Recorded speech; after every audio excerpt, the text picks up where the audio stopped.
할렐루야. 참으로 기쁘고 좋은 날입니다. 어제에 이어서 우리 한 사람이 부르심에 이제 종으로 함께 하시겠다고 그 큰 은혜의 시간들이 오늘도 이 자리에 풍성하게 느껴집니다. 그래서 어제 그 풍성함을 우리 마음에 담고 서로 인사할 때 사랑하고 축복합니다. 그리고 잘 되고 있습니다. 이렇게 얼굴 보며 인사하겠습니다. 시작. 사랑하고 축복합니다. 사랑하고 축복합니다. 잘 되고 있습니다. 네, 잘 되고 있습니다. 잠잠하게 하나님께서 이끌어 가신 일입니다. 자, 사람들은 막 보여주기를 원합니다. 그래서 히스기야 왕 때 히스기가 자기 보물을 다 말했어요. 나는 이게 있고 이게 있고 이게 있고 이렇게 될 거야. 다 없어졌어요? 안 없어졌어요? 없어졌어요. 하나님이 하시는 일은 우리하고 다릅니다. 그러니까 우리가 기다리지 못하는 거예요. 근데 우리 서강 가족들은 이 기다림에 이제 익숙해져 가고 있는 거예요. 하나님이 하시는 일들은 잘 안 나타납니다. 잘 안 보이게 하십니다. 네, 그런데 하나님은 엄청나게 완전한 길로 우리를 인도하십니다. 근데 사람은 어떻게 막 되지도 않은데 말로 먼저 얘기합니다. 네. 그리고 알 수 있도록 막 사람의 마음을 역동시킵니다. 근데 하나님은 지금도 우리 서강교회와 여러분의 가정과 여러분이 기도하는 일을 응답해 주시면서 일하시고 계심을 믿는 여러분 되기를 간절히 축원합니다. 오늘 제목 보니까 계속 컨비션 시리즈, 어떻게 우리는 하나님에 대한 확신이 있는가, 신념이죠. 하나님 아버지에 대해서 얼마나 알고 있는가, 뭐 그런 말이죠. 예, 하나님 이름 모르는 사람은 없어요. 예, 그래서 오늘 그 하나님에 대한 확신이라는 제목을 통해 본문 중심으로 우리가 이미 알고 있지만 한번 어떻게 이 본문을 통해서 하나님에 대한 확신을 갖게 되는가, 이런 기대를 좀 해보셔야 될 것 같습니다. 그래서 전하는 자나 듣는 자가 한 영으로 충만할 줄 믿습니다. 오늘은 성경에 기록된 가장 위대한 계시 중에 하나는 하나님의 신비에 관한 계시라는 거예요. 예, 그것이 지금 세 번째 컨비션 시리즈예요. 비록 그의 존재를 믿는 사람이 많다고 말하고 있어요. 나는 그분을 믿습니다. 나는 그분을 압니다. 뭐 이런 말이겠죠. 그런데 진리로 아는 사람은 얼마나 있을까? 이게 오늘 이제 하나님에 대한 확신이라는 거예요. 말씀으로 그분을 확실히 아는 분은 얼마나 될까? 다들 나름대로 저는 교회 다닙니다. 하나님에 대해서 알죠. 뭐 교회 가면 아는 거 아니에요. 뭐 이런 얘기도 많이 해요. 네. 그런데 오늘 이 본문에서 우리에게 주시는 말씀은 그의 존재에 대해서는, 하나님의 존재에 대해서는 많이 알지만 진리로 하나님을 아는 사람은 많지 않다, 적다는 것을 말하고 있어요. 그래서 구원의 필수적인 것은 우리가 단순히 그분의 존재를 믿는 것도 있지만 그분에 대한 정확한 지식이 있어야 된다. 정확한 지식이 있어야 된다. 왜 그럴까요? 우리의 죄악된 본성 때문에. 우리는 수시로 마음이 바뀌어집니다. 수시로 우리 모두 인간의 죄악된 본성 때문에 수시로 바뀌는. 근데 하나님의 말씀에 대한 진리를 잘 알고 있으면 수시로 마음이 바뀌는 것을 잘 우리 안에 계신 거룩한 영, 성령께서 이렇게 어떻게 해요? 절제시킨다는 거예요. 그 말씀이신 하나님을 인격적으로 만나게 하시는 일을 하신다는 거예요. 그래서 하나님에 대한 많은 사람들이 이 무지 때문에 무지 안에는 누가 따라요? 마귀가 따르게 되는 거예요. 왜 무지한가? 무지는 죄라고 성경에서 말합니다.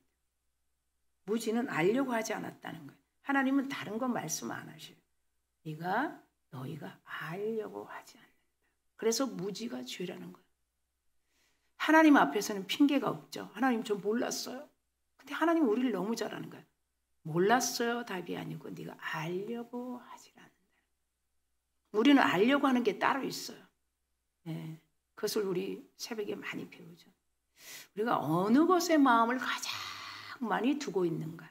무엇에 마음을 많이 두고 있는가? 무엇을 목적하고 있는가? 그래서 로마서에 사도 바울이 뭐라고 말씀하냐면 하나님 앞에서는 핑계 댈 수 없다는 거예요. 뭐 다 그렇죠. 자연 무덤 앞에 가서도 다 핑계가 있어요. 그러나 핑계 댈 수 없다는 거예요. 왜? 무지라는 거예요.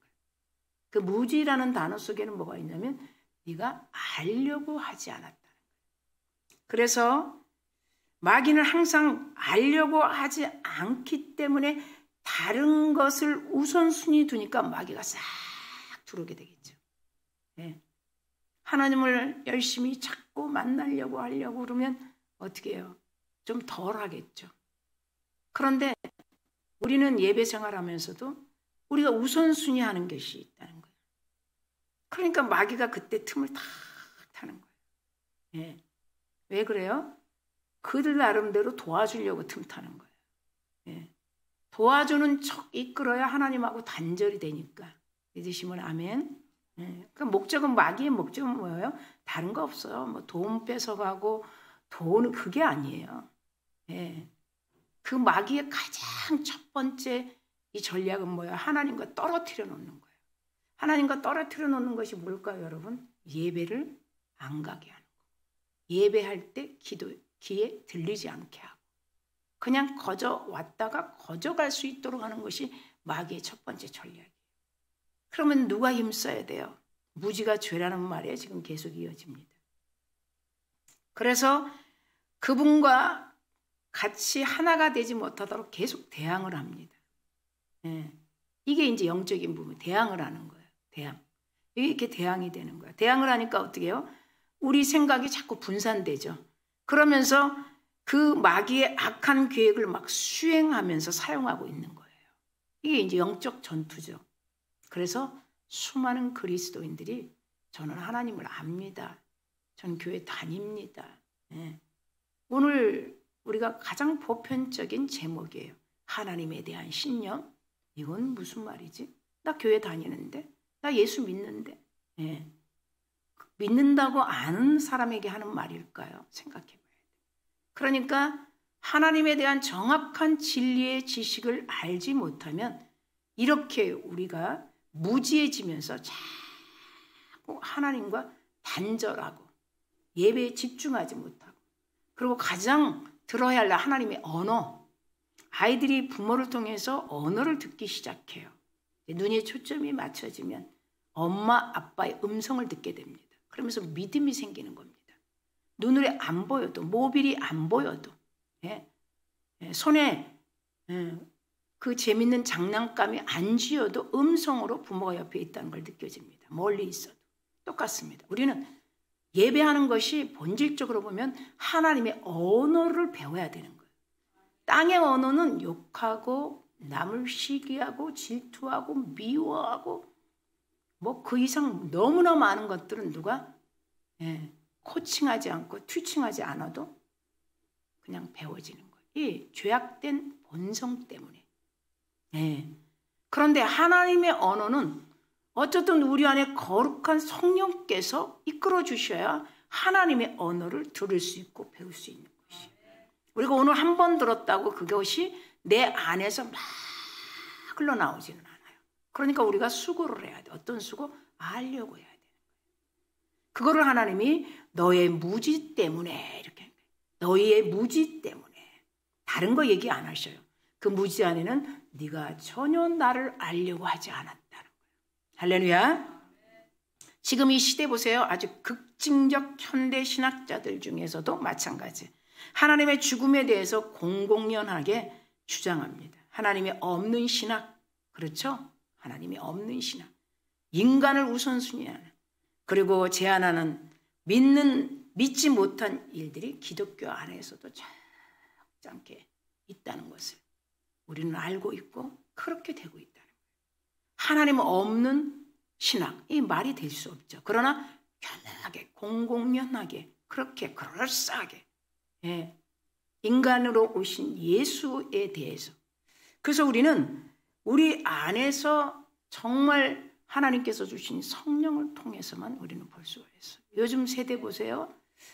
N4 시대라는 말도 있어요. 우리가 전주에는 이런 말 많이 했죠. 니트족, 아베크족, 그리고 트리족, 그랬죠. 트리트족, 프리족, 그거를 그렇게 막 듣고 있었어요. 그리고 워킹 푸어도 들었어요. 근데 지금은 M4 시대, 그거는 지금 이제 5가지를 얘기하는데 3포 시대라고. 3포 시대는 그냥 딱 추각하면 3가지잖아요. 첫 번째는 연애 안 하고, 두 번째는 결혼 안 하고, 세 번째는 아예 안 난다. 그래서 M4 시대로 가는 건 또 뭔가 이제는 경제적으로나 어떤 것을 다 내려놓겠다는 거, 하지 않겠다는 거. 자, 우리가 시대를 잘 봐요. 급진적. 우리 지금 한국교회도 마찬가지예요. 다 절박 시대로 가고 있는 거예요. 절박.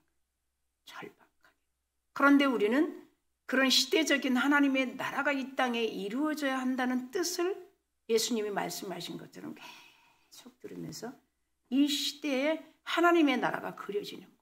누구도 그 하나님의 나라에 대해서는 박사도 누구도 알지 못해요.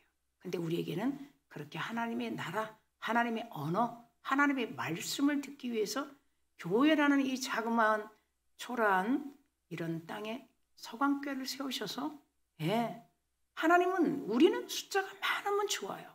저도 마찬가지예요. 그러나 하나님은 전혀 거기에 상관없어요. 우리가 분명히 하나님의 나라에 대해서 알아야 된다는 거예요. 정말 이 가치는 여러분 지금 한국교회 뭐 보세요. 침체된 교회, 쇠퇴된 교회 많아요. 사람은 많은데 복음이 확장성이 되지 않는 거예요. 복음을 우리가 알면서 어디로 가야 되는지 출구를 못 찾고 그저 자기 개인이 안주하는 데만, 개인 신앙만, 내일 무슨 일이 오면 절대 대안하지 못하는, 대안점을 찾지 못하는 그 하나님의 기본 베이스 말씀을 자꾸 생각해서 벗어나게 하는 그런 교회. 이것이 우리 하나님께서 말씀하시는 쇠퇴교회.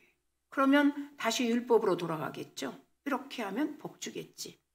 이렇게 하라니까 복 주겠지.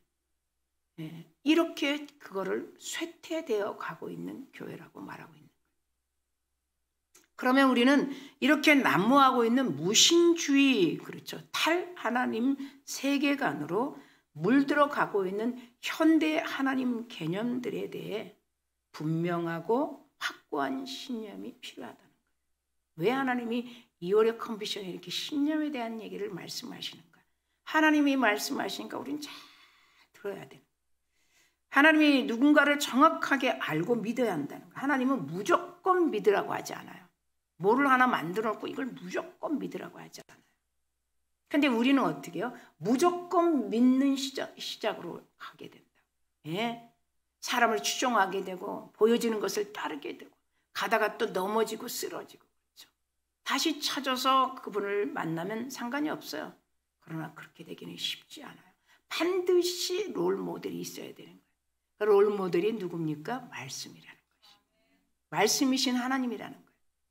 그래서 유한한 우리 인간은 누구든지 하나님을 안전하게 알 수 없어요. 그래서 성경을 통해서 계시된 하나님을 경험할 수 있다는 것이에요. 그래서 오늘은 하나님은 그러면 누구십니까? 아주 기초적인 것 같지만 한번 우리가 3가지로 차근차근히 들어보기로 하겠습니다. 첫째는 하나님은 신비하신 하나님이라. 하나님은 뭐예요? 미스터리, 신비하시다.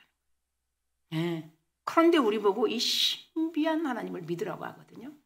그래서 그 첫 번째 제목에 하나님은 신비하신 하나님이다 그랬어요. 어느 누구도 학문적으로 과학적으로 그 도구를 통해서 하나님을 연구하고 탐구하고 알 수 없다는 거예요. 알 수 없다는 거예요. 하나님의 비밀은 인간의 지식을 어떻게 훨씬 초월하신다는 거예요. 그러니까 학문을 연구하고 탐구한다고 되는 게 아니에요. 욥의 친구 엘리후의 말을 잠깐 우리가 들어보겠습니다. 욥 36장 26절이에요. 욥기서 하나님은 높으시니 우리가 그를 알 수 없고 그렇게 얘기해요. 그의 횟수를 헤아릴 수 없느니라. 인간들이 하는 저희도 마찬가지. 하나님의 높으신 그 하나님 우리가 어떻게 다 알 수 있어요. 그리고 하나님이 아시는 그 횟수를 우리가 어떻게 헤아릴 수 있는가. 이렇게 말하고 있어요. 고난받는 욥에게 욥의 친구가 말하는 거죠. 사람이 전지전능하신 하나님을 어떻게 알겠냐는 거예요. 오늘도 본문도 마찬가지. 높이기도 하시고 내리기도 하시고 가난하게도 하시고 부하게도 하시고 수월에 있게 하시고 뭐 하실 일이 없으신 거예요. 그렇게 하시는 그 수 얼마큼 하실 것인가, 얼마큼 그분이 우리들에게 하실 것인가, 이거를 알 수 없다는 거야. 욥의 친구 엘리후가 지금 그 말하는 거야. 하나님 높으신 그 신비 미스테리 어떻게 우리가 인간이 알 수 있는 거야. 그러면 이렇게 알 수 없는 하나님이 왜 우리를 부르셨는가, 이런 답이 나오겠죠. 그래서 우리가 믿음으로 살아가는데 어느 때는 날마다 하나님과 함께 동행하는 것 같아요. 날마다. 그런데 때로는 어떻게 해요? 하나님이 우리에게 주신 이 역경, 고난 이런 걸 통해서 때로는 우리는 주님을 멀리 할 수도 있다는 거예요. 왜 나에게 이런 일을 하시지? 참 답답하네. 뭐 이런 경험들 우리 다 있습니다. 그래서 우리는 날마다 하나님에 대한 의문, 물음이 끝이 없다는 거야. 할렐루야. 그러나 절대로 의심하지 말라는 거예요. 그래서 오늘 본문이 굉장히 중요해요. 우리가 하나님을 알 수 있는 신비로운 이 사실이 분명하게 있다는 거죠. 분명하게 있다는 거. 그걸 지금 소개하는 거예요. 확신에 찬 하나님에 대한 신념을 하나님께서 가지라는 거예요. 그래서 하나님에 대한 신념, 우리들이 전혀 모른다 이것이 아니라 더 확신을 가지라. 아멘. 오직 하나님께서는 그분의 아들을 통해, 그렇죠, 육신으로 오신 아들을 통해, 그 다음에 무엇을 통해서? 영을 통해.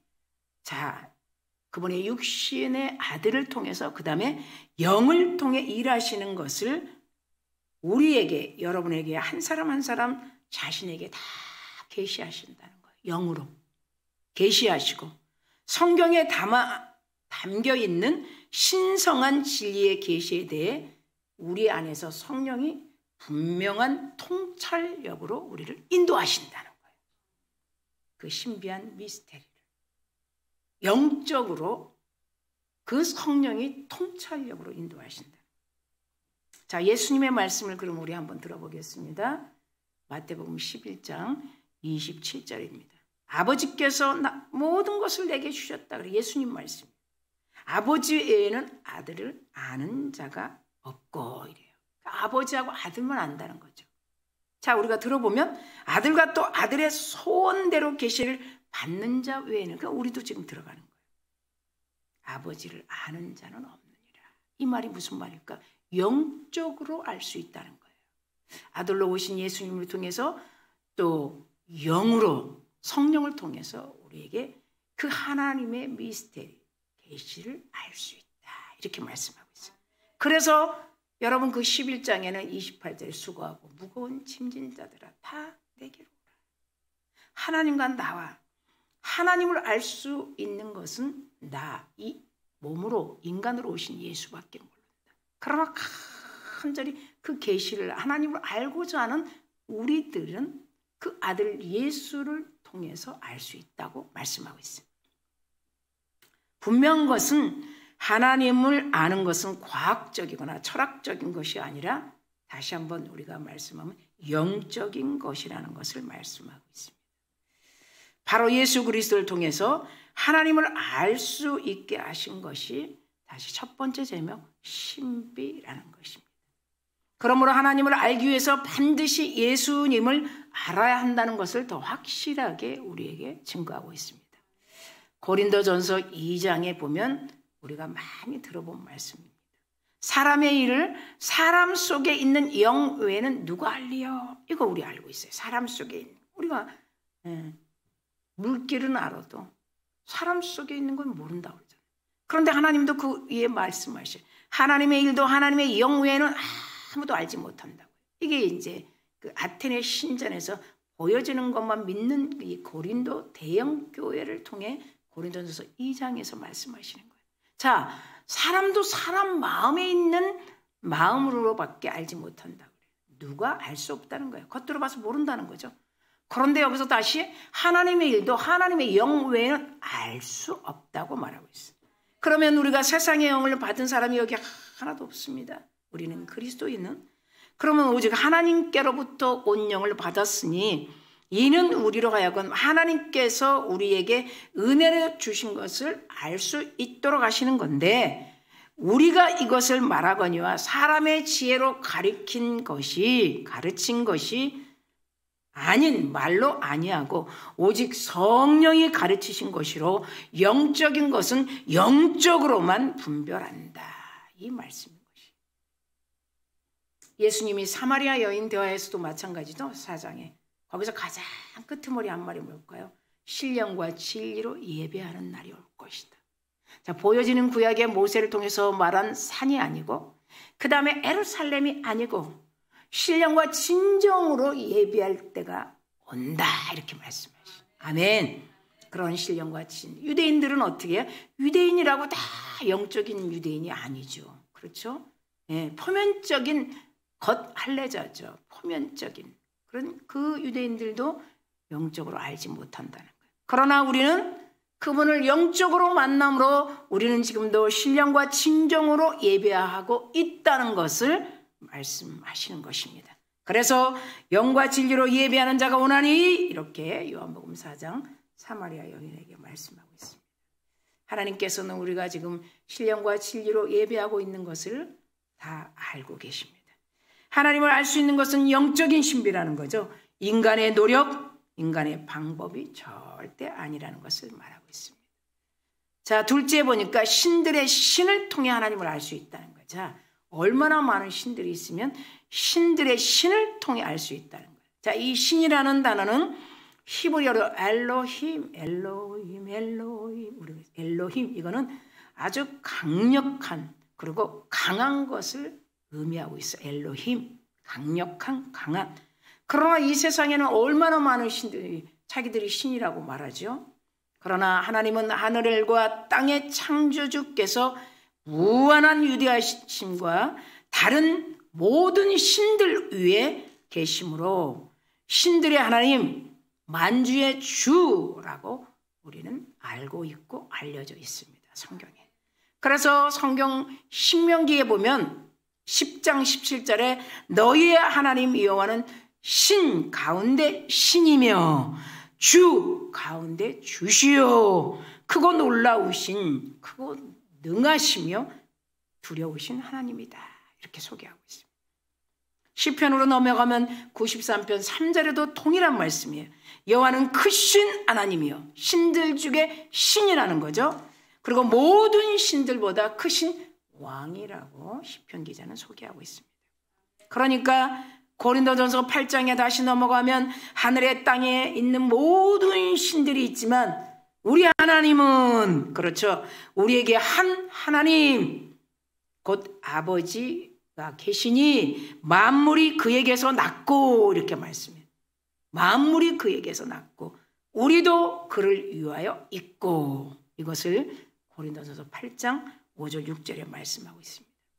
그러니 한 주 예수 그리스도께서 계시니 만물이 그로 말미암아 우리도 그로 말미암아 있느니라. 우리는 신 중에 신이신 그 만왕의 왕이 우리 안에, 이 공간에, 여러분 안에 계십니다. 이 세상에 어떤 많은 신들이 있어도 그 신들은 모두가 일반 명사를 쓴다는 거예요. 예, 일반 명사. 그러나 창조주 하나님은 대문자로 표기하는 이유, 단순히 이 대문자 개념을 벗어나서 그 이름을 함부로 부를 수 없도록 모세에게 이런 말씀을 하십니다. 하나님 여호와의 이름을 망령되게 일컬으지 말라. 감춰놓은 거예요. 여호와, 그 신비 계시, 그 계획하심, 그것이 신명기 5장의 11절에도 또 말씀하는 거예요. 그러니까 모세가 하나님 여호와 하나님을 만홀히 여기지 말라, 망령되게 여기지 말라. 사람이 손으로 만든 신이 아니다. 창조주, 우리를 창조하신 신이다. 아멘. 그래서 예수님도 주기도문에 그 이름을 거룩히 여김을 받으시며, 이렇게 말한 것을 오늘도 우리는 다 같이 사도신경을 고백했습니다. 다시 우리는 그러면 하나님 아버지는 왜 이름을 감추었는가? 우리는 예수님은 예수 그리스도라고 알고 있는데 아버지 이름을 누구라고? 그렇죠? 바로 여기 가서 나는 스스로 있는 자라고 했어. 거기서 여호와를 제호바, 여호와 이름 이렇게 말해. 하늘과 땅의 주인이신 아버지 이름 여호와, 여호와는 제호바라고 분명히 알려주신 것을 우리가 볼 수 있습니다. 그것이 성경의 출애굽기 6장에 제호바라는 여호와 6장 2절에 3절 보니까 하나님이 또 모세에게 말씀하시되 나는 여호와라, 나는 여호와라. 아브라함과 이삭과 야곱과 그들에게 나타난 나는 여호와라. 내 이름을 그들에게 알리지 아니하였고, 이런 말씀이 출애굽기 6장에 말씀하고 있습니다. 그렇습니다. 여호와 홀로 부를 수 있는 이름, 이것을 또한 시편 기자가 83편 16절 18절에 여호와라 이름하신 주 온 세계의 지존자로 계시다, 이렇게 시편 83편 16절 그리고 18절에 아주 완전히 말씀하신, 그것이 뭐냐면 나는 지존자다, 세계의 지존자, 이렇게 말씀하고 있습니다. 다시 히브리어로 보면 스스로 존재한다, 스스로 계신 모세에게 말씀하신, 가서 바로에게 말해, 나는 스스로 있는 자다. 그 말씀이 다른 신들과 확실하게 구별하신다는 것이죠. 그러므로 여호와 하나님은 창조뿐만 아니라 시작도 끝도 없으시고 영원부터 영원까지 끝이 없는 분이시라는 것을 오늘 우리는 하나님에 대한 신념, 우리 믿고 있지만 정말 정확하게 그분의 말씀으로 인격적으로 믿어지는 여러분 되기를 간절히 축원합니다.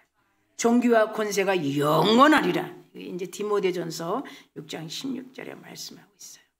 이 말씀은 하나님은 왕 중의 왕이시라는 거죠. 자, 셋째, 하나님은 인격이십니다. 인격체라는 것이에요. 그것을 우리가 잘 들어봅니다. 그것이 창세기 1장 26절에 하나님의 형상으로 우리를 지었다고 했어요.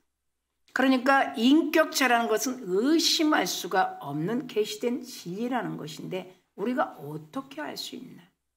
그래서 보면 하나님께서는 이 이미지, 창세기 1장 26절에서 28절, 하나님의 형상, 이미지, 이 단어는 어떤 물체의 형태, 유사성 또는 모방을 의미하는 말인데, 하나님의 형상인 인간이 몸과 모양을 가진 사람이라는 사실은, 창조주 자신이 몸과 모양이라는 사실은 창조주 하나님께서 인격체라는 것을 결정적으로 말하고 있다는 거예요.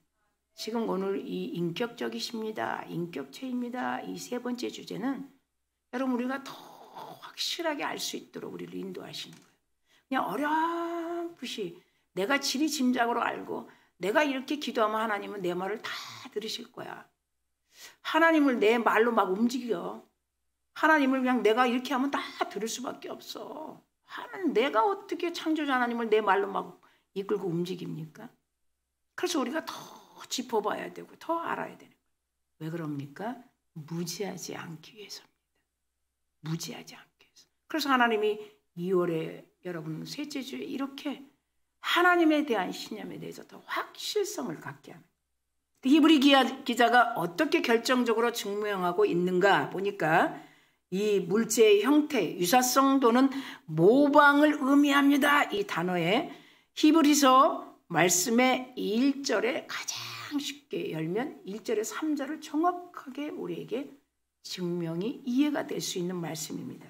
옛적의 선지자들을 통해서 여러 부분과 그렇죠, 여러 모양으로 여기서 나오는 거예요.